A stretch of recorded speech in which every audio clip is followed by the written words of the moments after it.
peras to, pero kasi nalamog. So, wala siya halos lasa. Pakain natin sa...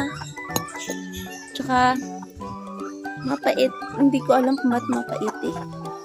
Pakain natin sa ating mga alagang manok. Wala akong saging ngayon.